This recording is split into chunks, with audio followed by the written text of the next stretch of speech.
Bugün sizlərə Azərbaycan MMA-sında iradəsi, dözümlülüyü və inatkarlığı ilə xüsusi olaraq seçilən Mirmehdi Miriyevdən danışacağıq.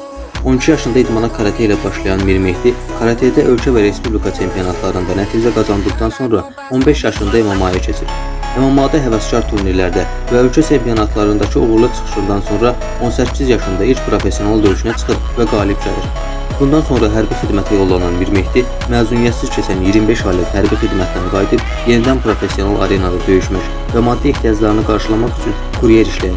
Ancaq bu zaman keçirdiyi ağır qəzada ayağı 2 yerdən sınır. Ayağı sındıqdan sonra bir çox həkim artıq onun idman karyerasının bitdiyini deyir.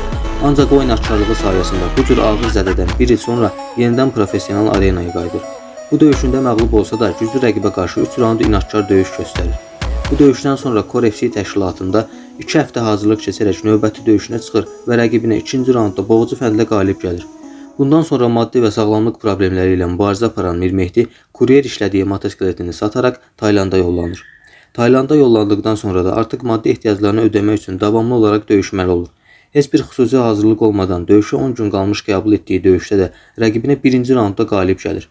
Bundan bir həftə sonra Muay Thai döyüşünə çıxır və burada da rəqibini 4-cü raundda nakavt edir.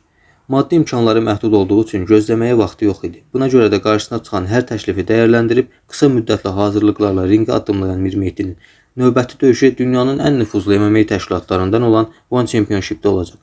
İndi isə rəqibinin aylarla hazırlaşdığı döyüşə cəmi 3 həftə hazırlıqla çıxan Mirmehdiyə dəstək olmağı unutmayaq.